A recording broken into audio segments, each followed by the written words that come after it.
I will chant a verse and then start. If there is time, the if there is time, I can answer a few questions, one or two. It depends on how we progress. Swarajya Samrajya Vibhutiresha Bhavat Kripa Shri Mahima Prasada Prapta Maya Shri Gurave Mahatmani Namo Namaste Punarnamostu Namo Namaste Punarnamostu Namo Namaste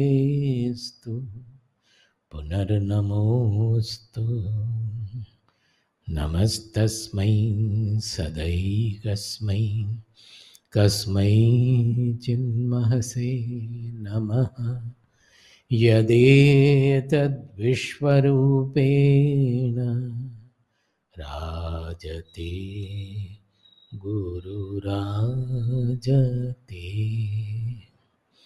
Yadetad Vishwarupena Rajate Guru Rajate. Hari Om Tat Sat. Jai Guru. Now this Bhagavad Gita, it is in a way whatever is presented in the Upanishads, that itself is presented in Bhagavad Gita also. And at the end of each chapter we find it is stated that Bhagavad Gita Su Upanishadsu Bhagavad Gita Su. That means it is very much a part of the Upanishads. That is, it's a summary statement of the Upanishads. But there is a great difference also, that, for example, now we are saying that it is for public, this JBGC is meant for all, the whole global audience who may not be spiritually interested. And also, we say that it is particularly for the youth. Now, when we speak to the youth to present the Upanishadic truth, we have to think a lot how to present it in a palatable manner. Because the truth, everywhere it is the same truth, whether there is Bhagavad Gita, Purana, or Upanishad, it doesn't matter. But the way Upanishad presents the truth in a direct manner, in a way it is very much suitable for a serious practitioner or serious seeker of truth. Whereas Bhagavad Gita is not like that. Bhagavad Gita, we would like to put it as a threadbare analysis of human personality. So it has dealt with all the ramifications of our different aspects of our personality and where all the defects lie. Extremely sharp and clear and exhaustive in its analysis. So there is no end to read Bhagavad Gita, to present and to analyze or interpret or expose Bhagavad Gita. I don't think even if we go on doing it for lives, quite a few lives also, it is going to be over. Every time we go into it, we find newer and newer insights from Bhagavad Gita. One great discovery of Bhagavad Gita and the speciality of Bhagavad Gita is that it has presented as what is a fundamental problem of man, that they engage into activity to become happy, but more and more they engage in the world activities, they get more and more bound. Bound means they don't get fulfilled. Activity, they get engaged in activity to become happy. If they had become happy, then they would have got fulfilled. But it is not so. They go on increasing their activities more and more and more, thinking that this will make us happy. But finally, it doesn't. Actually, it is not a difficult proposition to know it. If we look around the world, we will find that as far back the history goes in our modern, particularly in the modern civilization, say about 500 or 1,000 years, if we considered the richest people, the most powerful people, the most famous people,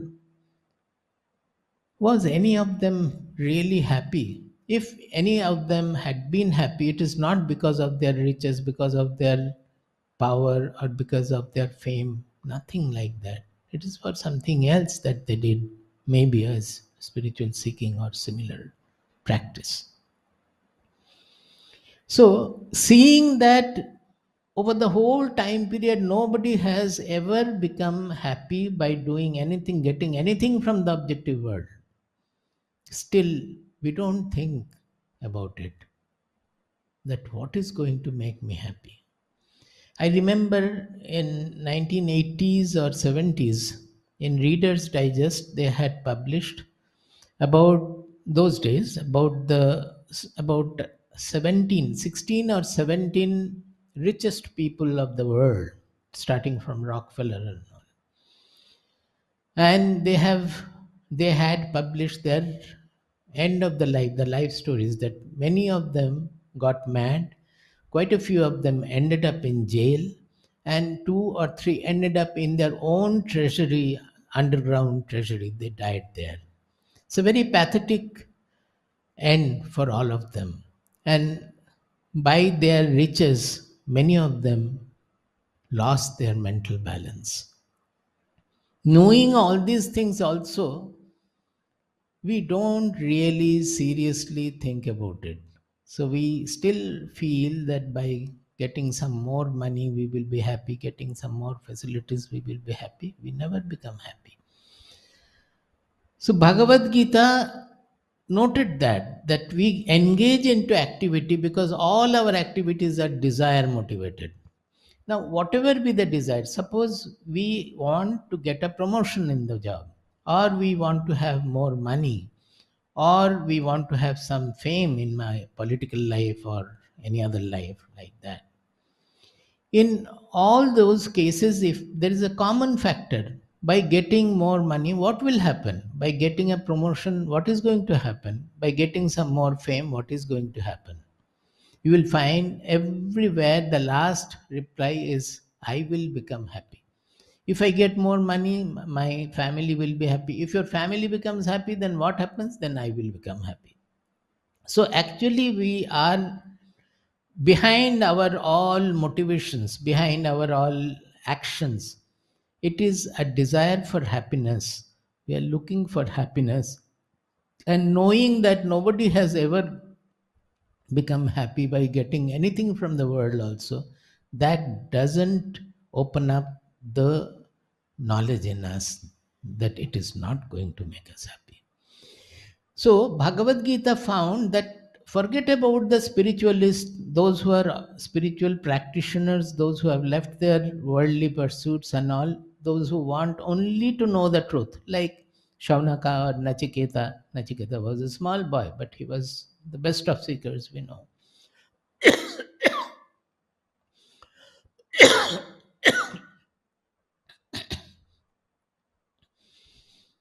Apart from such serious seekers, how can we take the others also to the same desirable goal of happiness?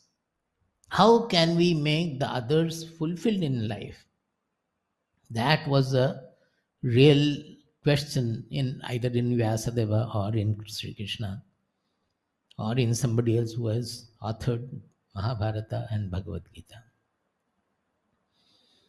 So they discovered that whatever we may say in the name of spirituality, religion, or so, this desireful motivation to do something with the intention of becoming happy, it is not going to leave human beings. So they understood that as the more and more action We say karma in our Sanskrit. As desireful action is called karma. If it is not desire motivated, then we call it kriya. Like the whole natural phenomena that is going on, the sun is radiating, the earth is going around the sun. All these, there is no desire at all. Even in the flowers blossoming, the trees growing, there's no desire at all. They are all called generally kriya. Now, in all the karmas, in all the desireful activities, if we can change the mental attitude while doing the action so that the activity itself will become liberating. That is normally the activity, because it is all desire motivated selfish aim of being happy is there. We are not having the fulfillment, and finally we are ending up in sorrow. The same activity, if we can do with a different kind of an attitude, which Bhagavad Gita spells all over Bhagavad Gita, that is only discussed. Then the same activity which is binding us more and more will be liberating us. This is a most important point in Bhagavad Gita. Bhagavad Gita doesn't say that you leave all your activity and go to the forest and sit in meditation. No, meditation is part of it. It's a very small part of Bhagavad Gita, 6th chapter. Otherwise, everywhere it is speaking about activity, but with the correction in mind that the activity has to be done with an orientation, with an attitude which will, instead of binding us, will liberate us. That is the greatness of Bhagavad Gita. For that, in Bhagavad Gita they have discussed various methods, about 5-6 minimum. That suppose the samatva, then the Jajya Bhavana. This is another great concept, because in the Karma Kanda of the Vedas, where the ritualist part of the Vedas, everybody used to perform Jajya because of some desire that they want to go to the heaven. Like Nachiketa's father was performing Vishwajit Yaga to reserve his seat in the heaven. So everywhere it was desire motivated. Now, Sri Krishna did complete inversion to this. He said that the whole world is a jajya of the ultimate truth or the ultimate Lord. That the sun is radiating, the earth is running around the sun, the trees are growing, the flowers are blossoming, the animals are there, like that human beings are also there. Everything that we do and the whole universe does, it is a jajna of the Lord. It is an universal jajna. It is a universal jajna of the Lord. Now, if we remembered that, then all our activities can become yajna, and where it will no more bind us. These concepts are there one after another in Bhagavad Gita, like that Gunatita concept is there, by which we can again get freedom. Then there are many other also, like at the end in the 18th chapter, they're talking about Sharanagati, or complete surrender, complete acceptance, which gives us the final freedom. Like that, they have delineated various ways of thinking depending on the personality of the reader. He can choose any of these methods, and all these methods will lead him to the same goal of Brahmatmaikatva Bodha, attaining the Brahman, the Atma, our real identity, which is universal, which is not fragmented, limited by our body mind personality. So, any of these methods, if it is followed in full, then it will take us to that ultimate goal. This is the beauty of Bhagavad Gita. Whatever is discussed, it takes the different aspects of our personality. What are the troubles with our personality? How to treat it? And finally, everything will be distilled, everything will be purified, and we will become one with our real identity. We are already that, but our various desires, they don't allow us to see that.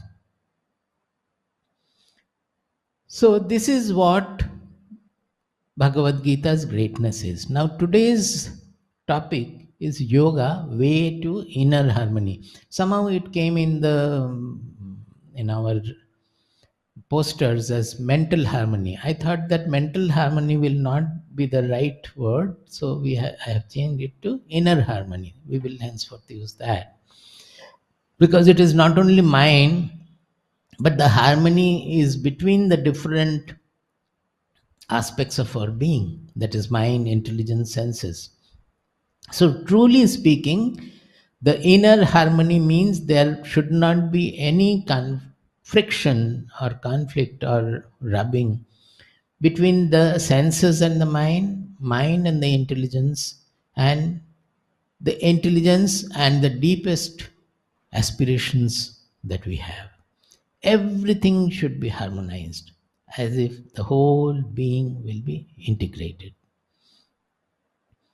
Now, yoga, way to inner harmony, we said.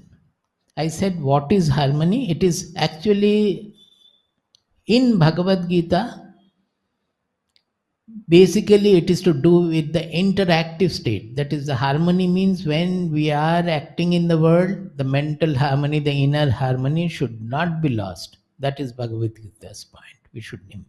That is, even if there is quite severe disharmony around, you are put in a situation, suppose in the office, you are promoted to a department when all the people, most of the people are not working, or they are fighting with each other, or we are in an institution where the other people are inefficient or fighting with each other. It's not a desirable situation.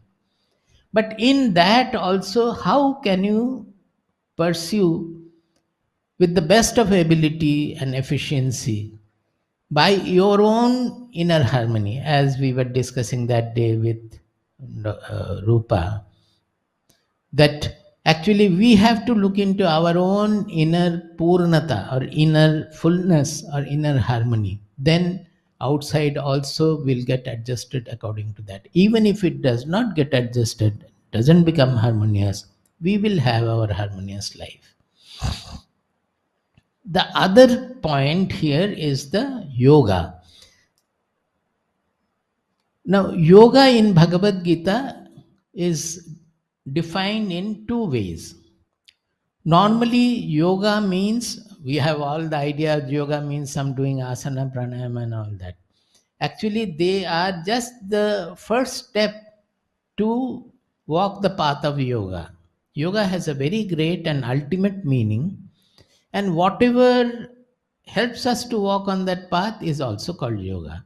Asana, pranayama, etc., the physical practices, they look after our body as well as the life forces. Unless the body and the life forces are made harmonious, again that harmony is coming, they are made harmonious, we will not be able to make the mind also harmonious, and the mind to attain its ultimate goal of the final harmony where it merges with its real identity. That is, our identity, our real identity is universal consciousness. It is not limited by the body mind personality. But we have created an egoistic idea about our own being, that this is what I am. And this, what is that you think in your own mind? What is the idea about yourself? You will think of the body, I am looking nice, I am looking ugly, my mind is very pure, or my mind is very dirty, or I am a quarrelsome person, or I am a peaceful person. All these personality parameters are associated with your idea of the I. But if you think a little going inside, you will find that all these parameters you are observing, they are all a subtle object before you, some concepts before you. You are seeing them, you are knowing them, you are observing those things. Your body you are observing, your mental mind you are observing, your intelligence you are observing. The body was small earlier, now it has become bigger. The mind was disturbed yesterday, today it is peaceful. The intelligence was sharp earlier, now it has become blunt. All these changeful things you are observing. You who is observing has not undergone any change. Otherwise, you would not have known the changes that is taking, those are taking place. So, the real identity is the ultimate real identity is the consciousness I, which we always refer to as I. But not knowing, we create a small, selfish, limited idea of that I. So, truly, yoga means union. The yoga word means union, or you can say fusion also. One getting dissolved in the other, that is getting unified with the other.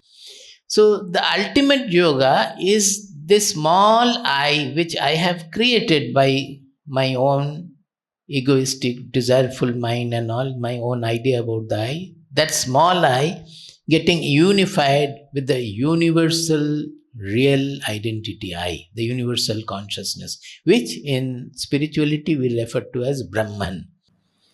So, the ultimate statement of the Upanishads is Aham Brahmasmi. When he comes to know that the Aham, that I am referring to as the I, that is nothing different from the universal consciousness, not only universal consciousness, the transcendental consciousness. It is not an object. This consciousness is not an object. You will never be able to see the consciousness or know the consciousness as different from you. You can know it only as yourself, as the amness.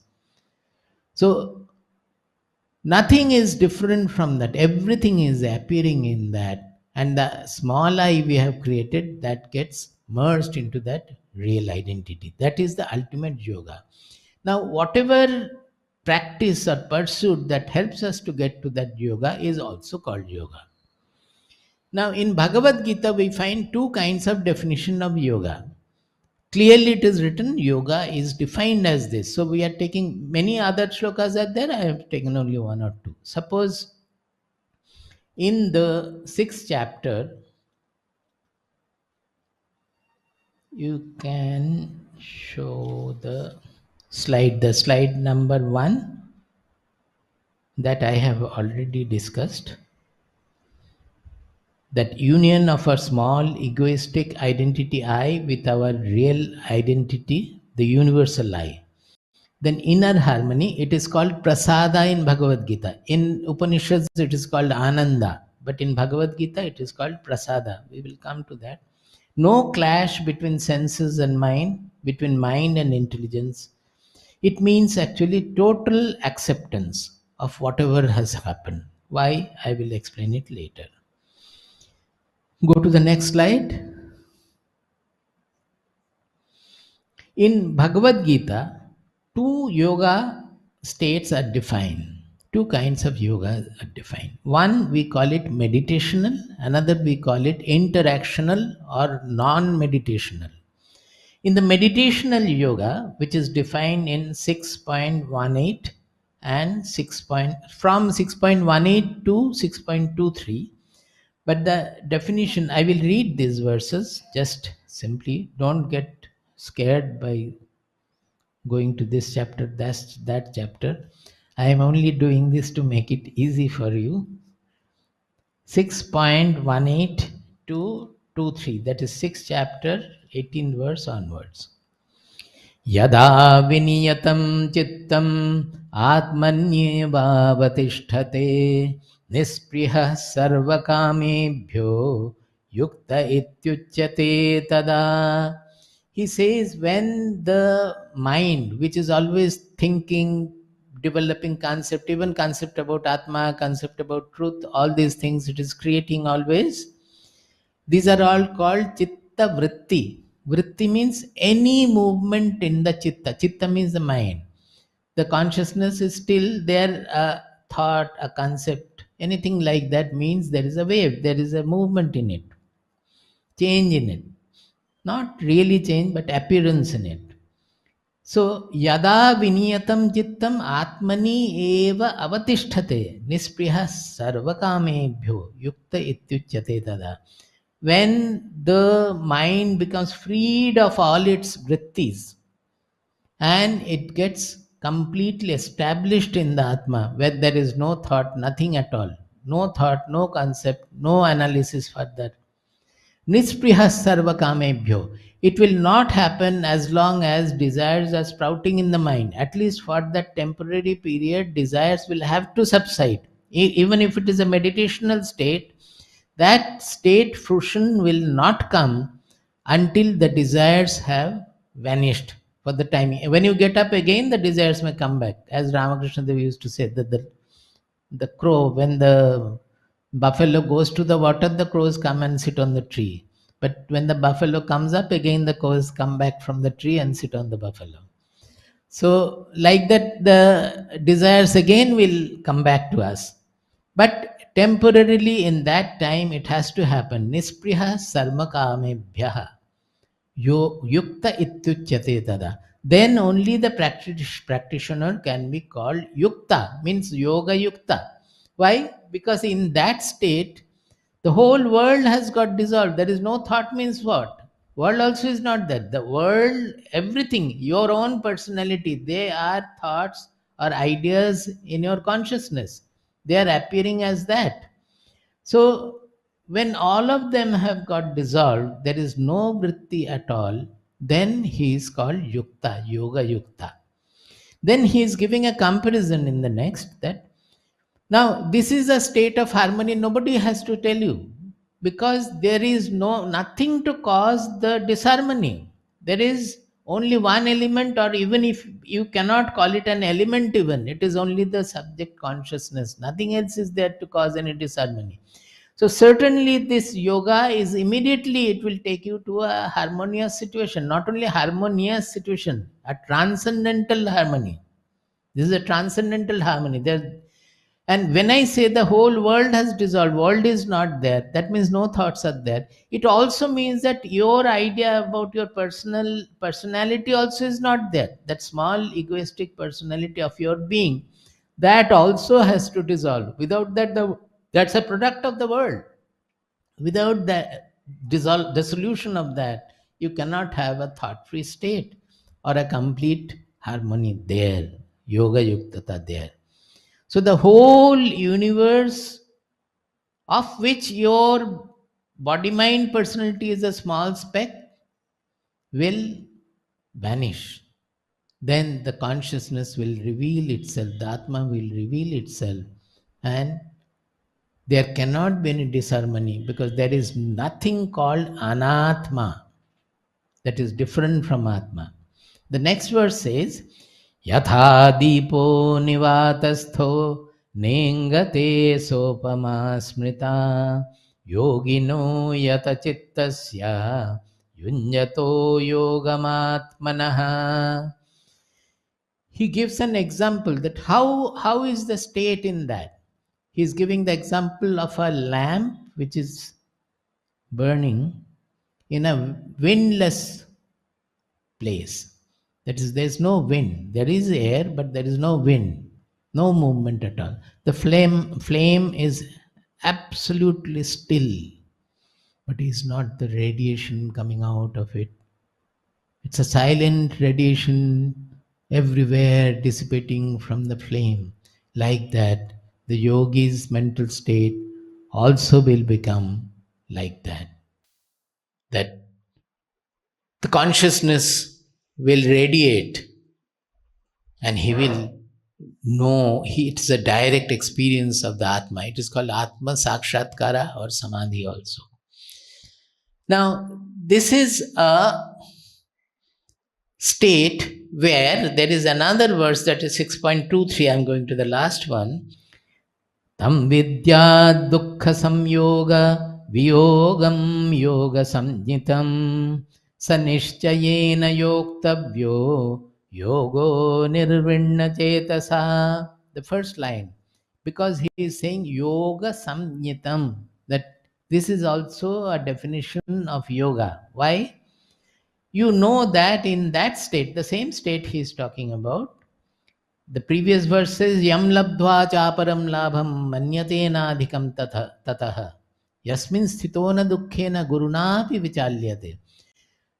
In that state, Getting that, one will think that there is nothing more to be obtained. Actually, in that state, there is nothing else. But coming back from that, also, you will understand that nothing more to be attained. Like that feeling will be there. And in that state, no intense dukkha also will not be there, because there is no vritti there. Where can the dukkha come? So they have given a beautiful name. This Yoga Samhitam is Vidyat Dukkha Samyoga Viyogam. This is a very strange definition. Dukkha Samyoga Viyogam. Why? Because normally, whenever there is anything different from the Atma, anything different from the I, that causes all the dukkhas. All the sufferings, all the disturbances, all the disharmonies are created by whenever we are having anything different from the I is existing, it causes. That dukkha samyoga viyogam, here there cannot be any such presence at all. That is also defined as the yoga. In Patanjali has given a beautiful, it just came to my mind. He said that Shakti, that we generally say Purusha and Shakti, that Purusha and Prakriti, the two together they create the whole world. And Prakriti, or the Maya, or the mother, the Shakti, is given great importance. And we say that the two, Purusha and Prakriti together, is the world. Now, this yoga state is where only the Purusha is there. It is a yoga from the Prakriti. When you are actually attaining the truth, it is yoga for the Prakriti. You get it? Because Prakriti means there will be differences. There cannot be this oneness or transcendental truth. Now, this kind of yoga, that is meditative definition of yoga, it is also parallel in, we have parallel in Patanjali Yoga Sutra. The second sutra itself says yogas chitta vritti nirodha. That means when there is no chitta vritti, that means there is no oscillation, no vibration, no changefulness, no waves in the consciousness at all. That is called yoga. That is what here also they have called. Now, in Bhagavad Gita, we are more interested in the interactional part. As I said, that Bhagavad Gita, the life with all its interactions, have been given the greatest importance. You can be in the meditative yoga for some time, but you have to come back. And has nature created you to always remain in meditation or samadhi? Then where is the necessity of your mind, your faculties that have been given? So it is not right to think that the going into the samadhi is the ultimate. No. Samadhi is necessary to know this yoga state, to know, have the Atma Sakshatkara, to know that this is what I am. But once we have discovered it in samadhi, we have to understand that the whole universe is appearing in that consciousness, in that I. So you cannot miss the I anywhere in the world at all. Now, in your understanding of this, you may say that yes, I have understood that everywhere it is the Atma and Atma alone. That will not work. You will still have suffering, you will still have problems, everything will be there. Everything must be a realization that it is all appearing in the Atma. So, first is to have no Atma going within us. So, we call it Pratyagatma. Parak means outward, Pratyak means inward. First, we know the Atma by going inside, and we call it Pratyagatma. After knowing it, we have to establish that Atma in each and everything in the outer world, including my own personality. There is nothing other than that. Whole universe is an appearance on that consciousness. As in dream, the whole dream world is appearing in your consciousness. The the wakeful world also is appearing in the consciousness, but it is not the body limited consciousness we think of, but the universal consciousness, the universal I, in which my body mind also is an appearance, small appearance. So this Extending this realization to the non-interactional part, to the non-meditational or interactional life, is the most important part of Bhagavad Gita. So Bhagavad Gita defines, the first definition we come across is 2.48, where he says that Yogasthah Kuru Karmani. I said that the whole Bhagavad Gita is for telling us that karma you cannot leave. The action you have to remain active. But I will tell you how to change your orientation, your attitude, so that the activity will not bind you, but will liberate you. This is what he is saying, that if you do the activity like this, it will liberate you. How to do? Yogasthah kuru karmani sangam tyaktva dhananjaya siddhya siddhyo samo bhutva samatvam yoga uchyate. See, again here the definition is coming. Samatvam yoga uchyate. This samatvam, this evenness of the mind is called yoga. What is the evenness? Siddhya siddhyo samo bhutva. Any action you perform, whether it is successful or unsuccessful, siddhi or asiddhi, your mind should be able to accept both equally. Naturally, you will then ask that, then are we doing an activity for not becoming successful? No. When there is a need for activity, we are doing to gain that result. But the problem is with our mind. The result, always we have to understand that there are two kinds of result. Whatever is objectively happening, that you cannot do anything. Suppose you have killed a person, the person has died, you cannot do anything about it. This is an objective result. But in your mind there is a sinfulness that you have killed the person. That result can be treated. For example, a person who is in military, he has killed maybe thousands of soldiers. Does he have sinfulness for that? Rather, he may boast also. I have killed that day, I killed 14 soldiers. He boasts about it. He doesn't have any sinfulness. The act of killing is the same. Whereas when you kill for some personal gain or some other quarrel or anything, the amount of sinfulness you have, which Arjuna also was initially having, that I have to kill my grandfather, I have to kill my teacher. It is the ahovata mahat papam kartum vyavasita vayam yat rajya sukha lobhena hantum swajanam udyataha. We are out to kill our own beloved people, the most respected grandfather and the teacher. For what? Rajya sukha lobhena, for enjoying the sukha of kingdom.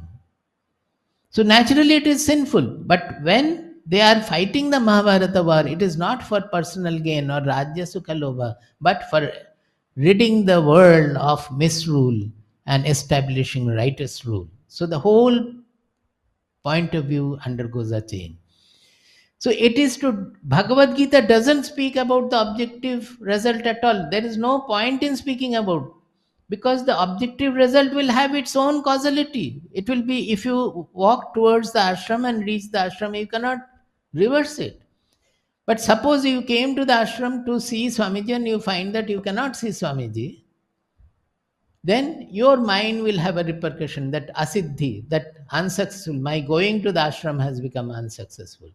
There you are asked to have the stability, that in your mind you should be able to take it. I did it for this purpose, but the result is not fully successful, partly successful, or it is unsuccessful. So you can have that equality, and that is what Bhagavad Gita is saying. Yoga is remaining sama.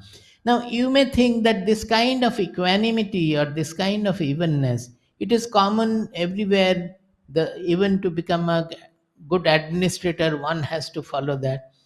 But Bhagavad Gita or spirituality takes this samatva to the ultimate level.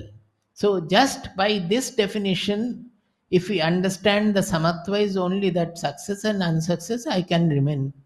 If you are a stone-like person also, you will remain unaffected in success and unsuccessfulness. So it is not like that. That samatva finally he has taken to the 6.32, where he is saying, Atmaupamyena sarvatra samam pashyati yo Arjuna sukham va yadiva dukkham Sayogi paramo mataha. It is a samatva in sukha and dukkha also, because what is sukha and what is dukkha, both are two waves in our consciousness. Both are made of that. And how will you make it equally acceptable? I will again refer to the Ravindra Sangit, which I often do, that Jekeho more diyecho sukho, diyecho tari porichaya, Jekeho more diyecho dukho, diyecho tari porichaya, shabare ami nomi. That means those who have given me sukha, through that sukha they have given me, O Lord, your touch. It is not the sukha you are thinking, that sukha of eating or sukha of anything of the worldly level. But that sukha, where it is contained, it is a wave in the sea of the consciousness, sea of the Lord. So I get the touch of Lord in sukha. Similarly, I get touch of Lord in dukkha also. Those who have given me suffering, I am not bothered about it as long as I don't have any selfish waves in me. It is a suffering which has come to me from the Lord. The suffering is also a wave in the ocean of consciousness. So, in both cases, I get the touch of the Lord and I prostrate before you, O Lord, through suffering as well as through happiness. So, Atmaupamena sarvatra samam pashyati yo Arjuna sukham va yadiva dukkham. One who finds Atma in everything, whether it is sukha, dukkha, friend, enemy, somebody who does not like me and somebody too much likes me, everywhere it is the same Lord, nothing else. So that is the level of samatva Bhagavad Gita is talking about. Go to the next slide.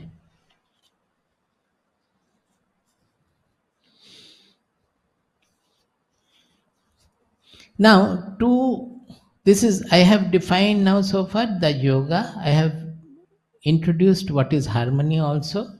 And yoga I have introduced in both cases. That is, in meditational, what is meditational yoga? It is discussed in Kathopanishad also. I have recited many times. Today I thought, but there's no time.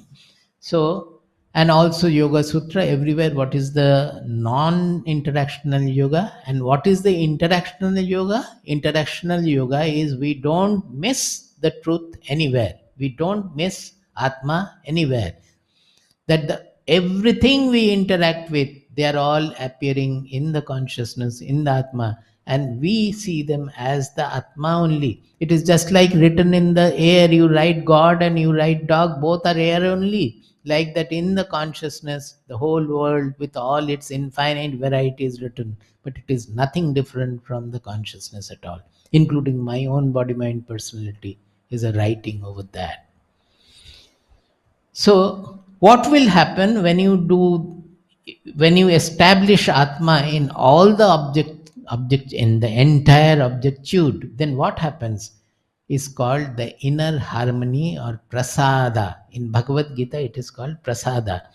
So, I have referred to 2.64 and 2.65. रागद्वेषविद्युक्तैस्तु विषयान् इन्द्रियैश्चरन् आत्मवश्यैर्विधेयात्मा प्रसादमधिगच्छति.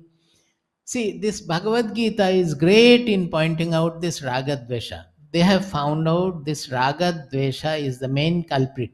It is all coming from desire only. Raga means clinging to whatever I like.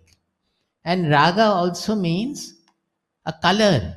What is the color? Me and mine. The things are having their own color, but we always attach a new color to that. This is my son, this is my grandson, this is my job, this is my property. So it has a special meaning there, but the me and mine there. So, and dvesha means hating whatever I dislike. Raga means clinging to what I like, and hating means dvesha means hating what I dislike. So raga dvesha is not just likes and dislikes. We refer to like that, but will I not like good people? Will I will I like a criminal also equally? Will I like something a brahmachari behaving very badly with the guru? Is it a likable situation? The question is, likes and dislikes will be there, but if you cling to the like, then there will be a partiality. Suppose a brahmacharya is misbehaving with the guru, so there will be a hatred towards him. That hatred cannot be there. You know that it is like that, and you have to deal with it. You can even punish, you can even send him away also, but without having any kind of hatred or dislike. So that is the reason. So he says that a person who has become freed of raga and dvesha, what happens to him? The other day also I said that when the mind becomes purna, for him the whole world becomes nectarine. So when his mind becomes freed of raga dvesha, then the world will no longer disturb us. So generally, whenever the world is disturbing us, we blame the world that this is this, this is that. Actually, the blame is to be for our own raga dvesha. If we can keep away the raga dvesha, then nothing in the world will be able to affect us anymore. So he says, Ragadvesha viyukta istu Vishayan Indriyeshcharan. One who is freed of this raga and dvesha, clinging to what he likes and hating what he dislikes. If he freed of that, then he will move around in the world with the same sense organs. The sense organs will see the world in the same manner. Never think that he will see the world as different. Externally, the world remains same for him, but his mind will not react with the raga desha anymore. So what will be his state? Atmavash. He is not Vishayavash. When we say Vishayavash means we are slave to the object. The moment the situation is not something pleasant, we get agitated. So are we not slave to the situation? So he will no longer be slave to any situation at all. He will be able to accept everything because he is under the control of his own Atma. He is always seated in his real identity. He accepts whatever comes from the world, and whatever to be done to the world also he does. Suppose a social evil is there, he has to set right. He may lead a procession, he may do anything. A military can fight the war like Bhagavad Gita, like Arjuna. Everything can be done, but without any ragadvesha in his mind. So when Arjuna had to fight Bhishma without any raga, he had to fight Duryodhana also without any dvesha. That is the point. Atmavashaihi Vidheyatma. This Vidheyatma is he is no more controlled by external rules and regulations. He doesn't need any control because it is he is harmonious with his own real identity, his inmost level. Whatever the inmost aspirations, the voices, he works according to that. He follows that, and that is always harmonious with the world. Apparently there may be lot of disharmony, but it is not a disharmony. Finally you will find that whatever he did was right. And what is the result of that? Prasadam adhigacchati. He attains prasada. Prasada in general we call it as placidity of the mind. Actually, this Ananda word is not used in Bhagavad Gita. Sukham, Atyantikam, Ati Sukham. These are the words used in Bhagavad Gita. Ananda they have not used. Even in Samadhi also it is Atyantika Sukham they have used. And Prasada, that interactive level, that Sukha becomes Prasada. Whatever is known as Sukha, suppose in meditation when you are getting that bliss, it is Sukha. And that sukha, when that same thing you are establishing Atma in your interactional life, that becomes the placidity of the mind or prasada. So that is the harmony you gain while interacting in the world also. Now, let us go to a little personality. Show the slide 4. I have to be a little fast, I think. But I don't want to speak fast. I will go slow. Even if it is not completed, it will not. I will try to do something. Some of the slokas I am omitting. The fourth slide, many of you, those who are listeners, those who have listened to us, you have found this picture we have used in Kathopanishad. And I have given the reference Kathopanishad 1.3.3 to 1.3.9. 7 shlokas are there. The whole being is compared with a chariot. This chariot example, so many times in so many places, I have given, so many of you may know it. Now, today I will present a new diagram also along with it. It will give you some illumination of how our mind works. Now, this is what I am showing now is the standard illustration I show from Kathopanishad. There it is saying that our being is a chariot. Normally, no chariot will be pulled by odd number of horses, but because we have 5 sense organs, we have put 5 horses. They are the sense organs, and the each horse is tied to the charioteer. He is holding the ropes, the reins. These reins are called the mind. They are all shlokas in Kathopanishad. Then the intelligence is the charioteer sitting there. And Atma is the master of the chariot standing behind. The whole thing is the body, the chariot is moving on the field. Now, what Kathopanishad says, in Bhagavad Gita also, I will compare with it. The horses have to be first of all trained. The Indriyas have to be first of all trained. It is there in Bhagavad Gita 3. Where is that? In 3.42.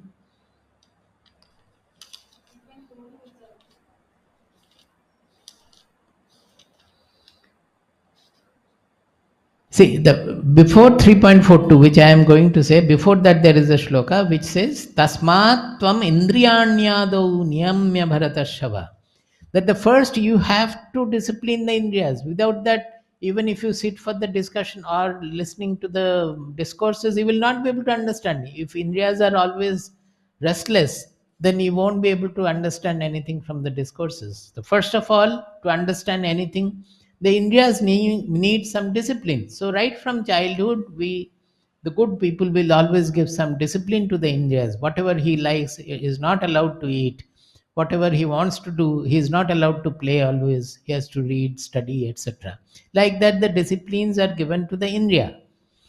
Next is the mind. The mind also have to be disciplined and strengthened.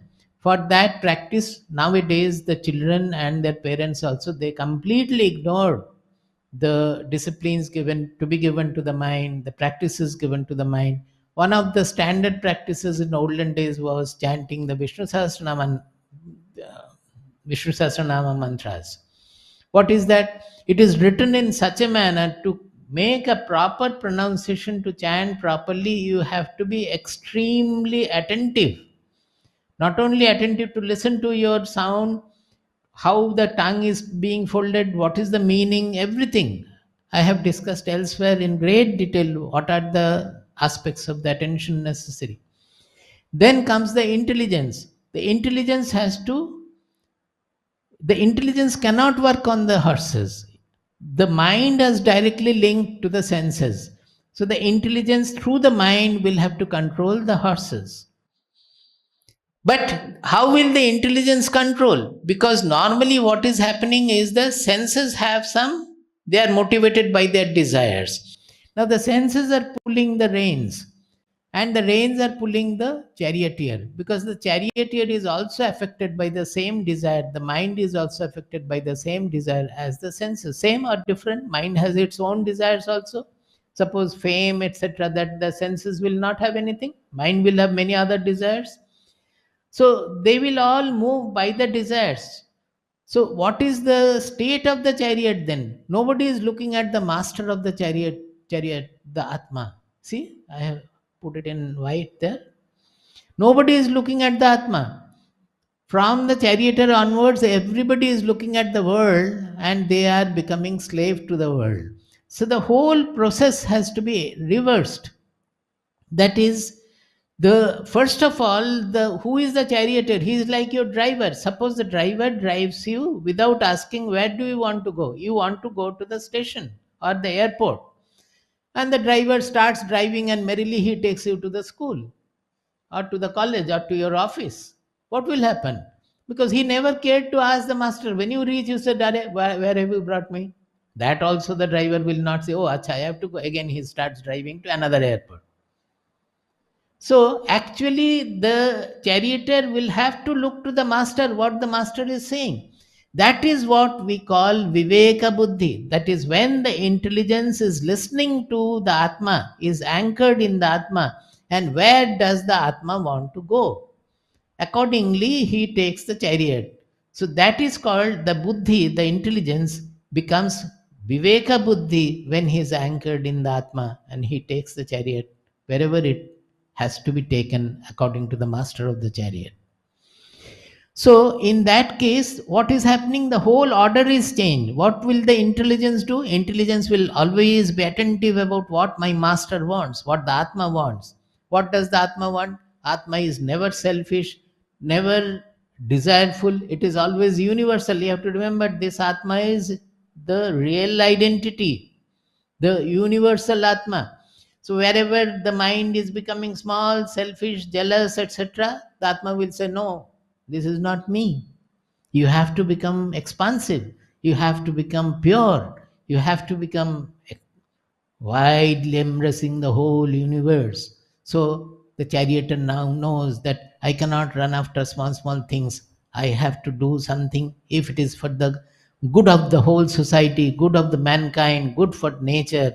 If it is destructive to the nature, I will not go there. I will not do. He see the moment the buddhi is reversed and you connect it to the Atma rather than connecting to the desireful senses, the buddhi becomes illumined.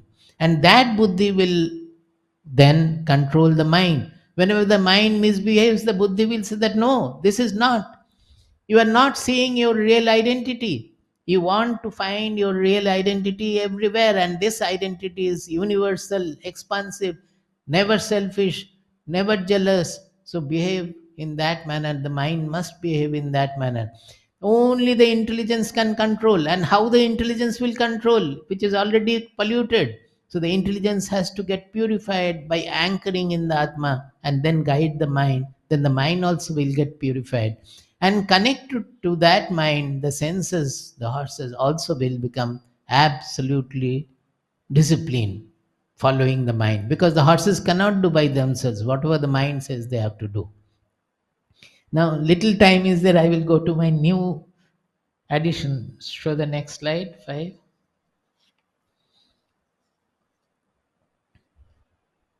Next slide.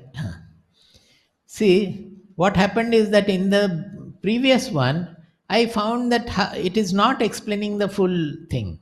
So, why? Because the reins are called the mind, but the reins are inert object. The mind has got its own wishes and desires and all.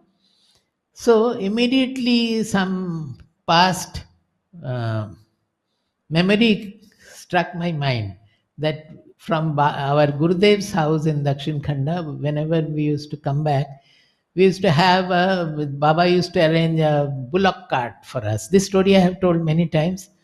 And once it so happened that they had absolutely untrained bullocks that day.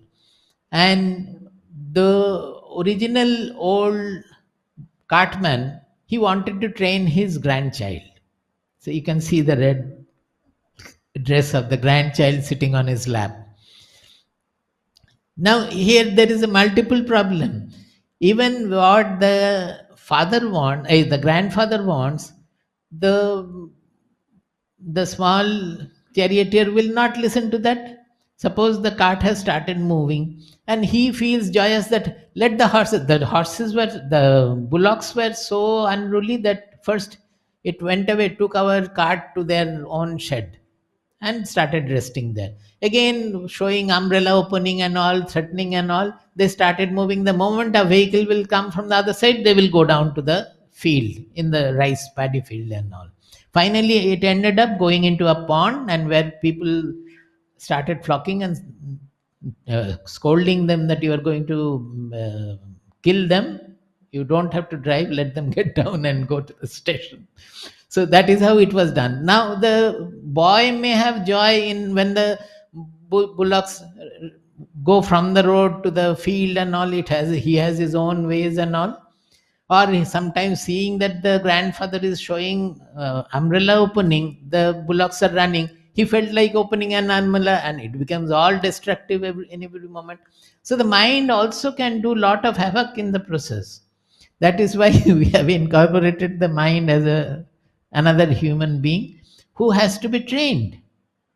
So the senses have to be trained, the mind has to be trained, the intelligence has to be trained. And how will they be trained? The intelligence first must get anchored to the Atma, our real identity.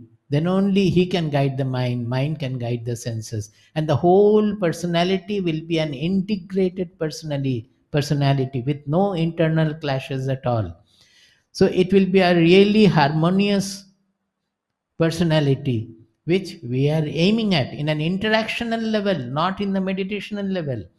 So here we have to, this is the main verse which I wanted to uh, discuss today. We have somehow come to it. I was afraid that we will not even reach that. The sixth, you show that sixth slide. Indriyani paranyahu indriyebhya param manah manasastu para buddhi yo buddhe paratastu saha. See, here I have given the heading that how to attain inner harmony. So this is what they are saying. Indriyani parani iti ahu. We all know that the sense organs are tremendously powerful. They will pull us here, there, everywhere. We are getting the news from everywhere in the newspaper also. But know that although the indriyas are extremely powerful, indriyebhya param manaha, the more powerful than the indriyas is the mind, because without the connection of the mind, the indriyas are powerless. They cannot do anything at all. So, with the mind, you can control the indriyas because the mind is greater than the sense organs. Manasastu parabuddhi. Even greater than the mind, more powerful is the buddhi, the intelligence, because the intelligence can guide the mind. Yo buddhehe paratastu saha. Now, Arjuna, you are looking for that reality which is even transcending the buddhi, beyond the intelligence. What is that? That is what Krishna is trying to point out. The Atma, which is not touched by any desire, not touched by raga dvesha, not touched by selfishness, jealousy, and whatnot. It is not even limited by the body mind personality. It is the universal Atma who transcends the buddhi also. Look at him. Yo buddhe paratastu saha. Evam buddhe param buddhva. Now know that supreme being who is superior to the buddhi. But how will you know? Param buddhva. Again, you have to, your understanding faculty is the intelligence. The very fundamental understand, the buddhi, the part of the buddhi which makes us understand everything. It has to understand the ultimate truth also. So a polluted buddhi, a polluted intelligence will not be able to understand. So we have to follow the process by which the intelligence is purified. And how will it be purified? By this kind of study of shastras and practices and all. The buddhi, by a purified buddhi, will be able to grasp this supreme existence, which is our real identity, which is our real I, which we are always using an I, not knowing what its real dimension is.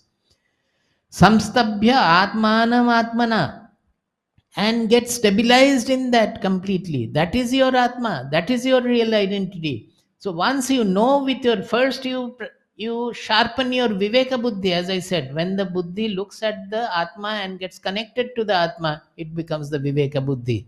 When it gets connected to the objects only and remains slave to the objects, it is called Vishaya Buddhi. The same Buddhi is working as a slave and also getting connected to the Atma.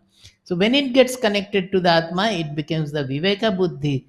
Applying that Viveka Buddhi, sharpening that Viveka more and more and more, he understands what is that which is superior to the Buddhi,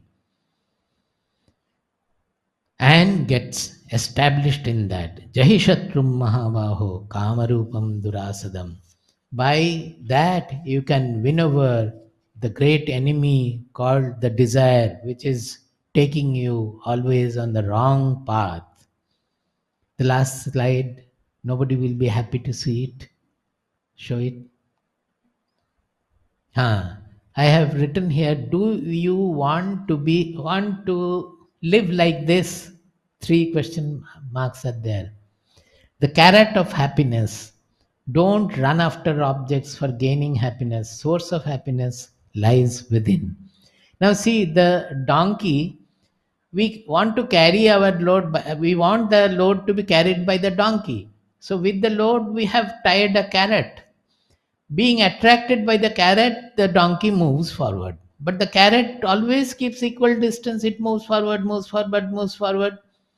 So I finally go wherever the donkey takes the luggage there, not getting the carrot at all, but it is carrying the load at the same time. So this is what happens by the carrot of happiness. We never get the fulfillment, but we think that by doing this I will become happy. By getting another job I will become happy. By getting another marriage I will become happy. Having a more grandchild child I will become happy. The sons have never made you happy. Now the grandchildren will going to make you happy. This never stops. It goes on increasing, increasing. So I have shown the other one also. Miru helped me. Actually, it is Miru has added this. It was great.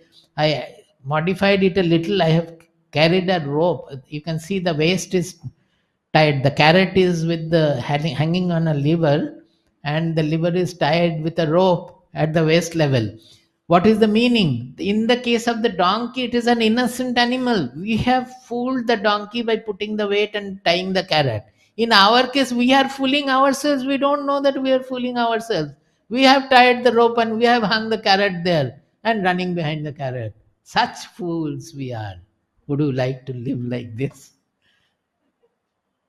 Let us think well, go within, and try to find out where lies the truth and behave accordingly. Just by knowing it will not happen. A scientist, great scientist, often can understand the great truths of Vedanta, but knowing that also they remain in the same indisciplined way. Their life doesn't get changes. So one has to become a spiritual sadhaka to finally become happy and fulfilled. Happiness does not lie outside at all. As long as we are deluded, we remain deluded that you will get happiness from the objects of the world, you will remain deluded. Never you will get it. Happiness is right there within us. It is a natural radiation from our Atma. It is the nature of our Atma. It's a parameter of our Atma. From there, our Atma is always calling us that come back to my lap, come back to my lap. You will become immediately happy. But poor human beings, they never listen to their real mother within. They go around, become tired. In the night, in sleep, they are in the lap of the soul and get revived. But in the morning, they become the same ungrateful creatures and again start running around. Again in the night, they come back to the lap of the mother, but again start running around. The mother goes on calling, come back. When are you going to come back? So the question is, would you like to live like that? Okay, I think you can conclude. I have concluded.